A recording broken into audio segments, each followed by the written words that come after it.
Le budget 2019 en matière d'infrastructures et de réseaux est marqué par deux grands projets routiers. La poursuite des travaux du contournement nord de Valenciennes qui mobilise jusqu'en 2020 la quasi-totalité des crédits dédiés au programme des grands projets de maillage territorial. Et deuxièmement, l'avancement du projet de contournement nord de Maubeuge qui doit faire l'objet d'une enquête d'utilité publique. En matière d'aménagement du territoire, nous notons également la mise en avant de plusieurs grands projets, le déploiement du très haut débit, le canal Seine-Nord et le renforcement du métro lillois. La première remarque, c'est que nous nous félicitons de la concrétisation de ces grands projets qui préparent l'avenir du territoire, renforcent son attractivité et améliorent le quotidien des nordistes. Cependant, nous nous demandons quels sont les nouveaux grands projets d'avenir impulsés depuis 2015 par le département du Nord ou dans lesquels notre collectivité est partie prenante. Or, nous savons que les grands projets structurants mettent souvent plusieurs années à trouver une traduction opérationnelle. Ne pas avoir aujourd'hui de perspective en la matière ne permet pas d'envisager l'avenir sereinement et risque d'assécher notre investissement futur. Autrement dit, nous prenons acte depuis 4 ans que votre majorité est aux responsabilités de cette non-volonté de se projeter vers l'avenir, de cette non-volonté de développer notre département et de réparer finement les injustices territoriales. Considérant les besoins en la matière de solidarité et de l'urgence à y répondre, considérant les besoins en matière d'infrastructures et de soutien à la transition écologique en direction des collectivités, nous considérons que ni les projets ni les moyens ne sont à la hauteur des enjeux.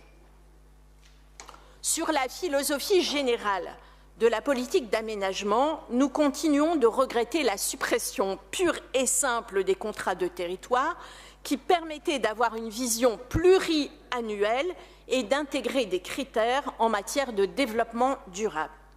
Aujourd'hui, en matière d'aide aux tiers, nous sommes retombés dans une pure logique de guichet en perdant toute vision stratégique en matière d'aménagement du territoire. Clairement, le département a abandonné, a renoncé à jouer son rôle en matière d'animateur du territoire. Par ailleurs, le mode de sélection des dossiers PTS et ADVB souffre toujours d'un manque de clarté et souffre d'une certaine opacité, et nous réclamons davantage de transparence sur l'instruction des dossiers. Le seul point sur lequel nous pouvons vous attribuer un bon point, c'est la montée en puissance de l'agence d'ingénierie Nord. Mais qu'en est-il des autres structures susceptibles d'apporter aide et conseil aux collectivités territoriales, comme le CAUE? Enfin, abordant le niveau consacré par le département du Nord à l'investissement, on voit que le budget primitif 2019 prévoit un investissement de 240 millions d'euros, semblable à celui de 2018. Ce volume est faible et il convient de le comparer au niveau d'investissement passé 387 millions d'euros au compte administratif 2012, 331 millions d'euros au compte administratif 2013 et 287 au compte administratif 2014.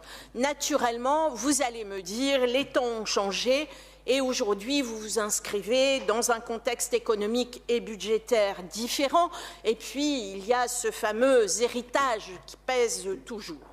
Mais je disais qu'en comparant le niveau d'investissement du Nord à celui d'autres départements, nous ne pouvons que remarquer une grande faiblesse de notre investissement, bien éloignée de votre volontarisme affiché. Pour son budget primitif 2019, la Seine-Saint-Denis prévoit un niveau d'investissement de 304 millions d'euros, soit 190 € par habitant. Le Pas-de-Calais prévoit, lui, un niveau d'investissement de 209 millions d'euros, soit 141,5 € par habitant. Le Nord, lui, prévoit un niveau d'investissement de 240 millions, soit 91,70 € habitant. Enfin, d'après la Direction générale des collectivités locales, le Nord est l'avant-dernier département de France en 2018 pour le niveau d'investissement par habitant, avec 96 € habitant. Il se situe juste avant la Moselle, qui est la bonne dernière des départements.